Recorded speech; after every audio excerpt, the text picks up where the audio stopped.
Hey guys, welcome back, it's Matt here, and today we're going to be taking a look at the new redesigned iPad mini.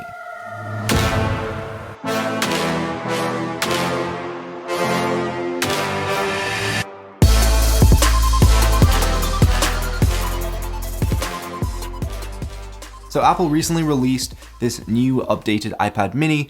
It's honestly really called for. Like, they haven't had an iPad mini refresh in quite some time. And overall, this fits really nice into the iPad family with the iPad Pros and the iPad Air. So basically, what you're getting here is a mini iPad Air. So it's the same form factor with those squared off edges. You've got sort of that same flat design, which is nice. And then you also have the new larger screen with the rounded corners and less bezels. Now, you don't have quite as small bezels as the iPad Pro, but you do have roughly the same as the Air. So you have a little bit of bezels, kind of chunky. I mean, looking at it, it does look like quite a bit of bezel, but when you think about it, you do need somewhere to actually hold onto a tablet, so I guess it's not too bad when you think about it that way. So up top on the lock button, we actually now have a fingerprint scanner in there, same as the iPad Air, so they didn't have enough space and they wanted to keep it cheaper, so they didn't put in the Face ID sensors. So I think for $4.99, it would have been kind of nice to include that, but I guess they're trying to keep it sort of more low end.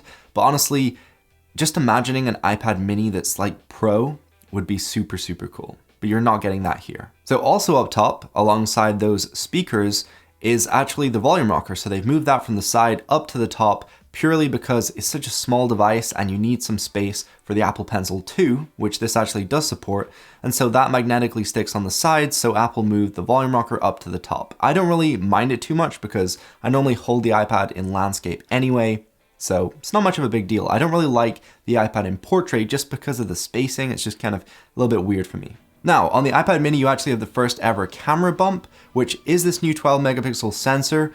It's pretty decent, but I mean, nobody really takes pictures that much on their iPad. I guess it's a little bit better. Let's just say it's a little bit better on the smaller iPad than holding up your huge ass iPad Pro. Let's just all agree on that. But nobody's gonna be running around taking photos on this thing.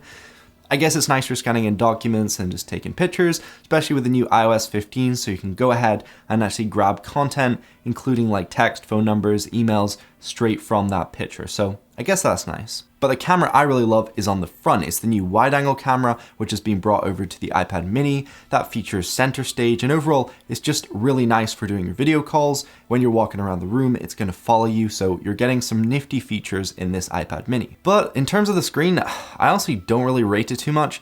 It's comparable to the iPad Air. It's not the brightest thing. It's pretty sharp, but it's still LCD, no OLED, no 120 Hertz.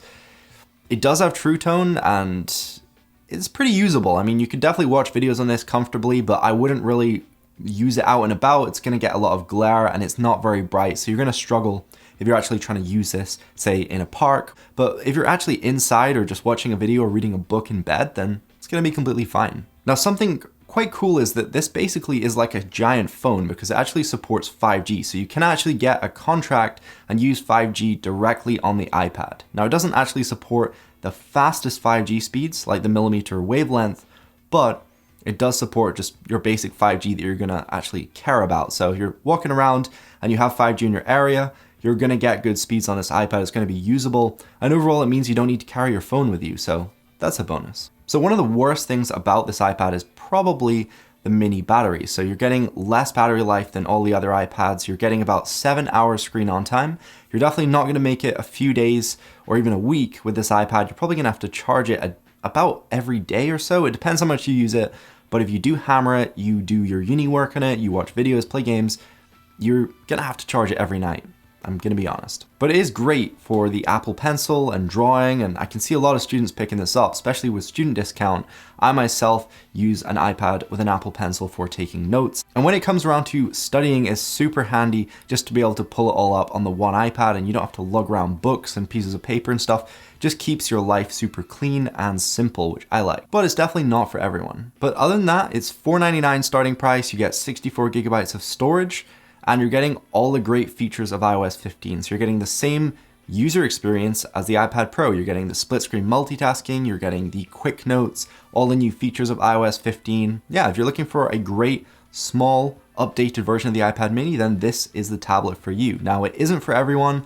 A lot of people still want a larger tablet, but if you want something small, then this is what Apple has to offer, and I can say this is definitely the best small tablet you can buy. I would say the iPad is the best tablet you can buy, so I really like this. It's got some quirks. It's kind of a little bit expensive in my opinion. $499 is actually more expensive than the baseline iPad, so that might be something to consider, but I guess with the new A15, it's more powerful than the Air, and you're getting all sort of the Air features compact into this smaller form factor. So yeah, that's my overall thoughts. Thank you so much for watching. Don't forget to comment, rate, and subscribe. I'll see you later.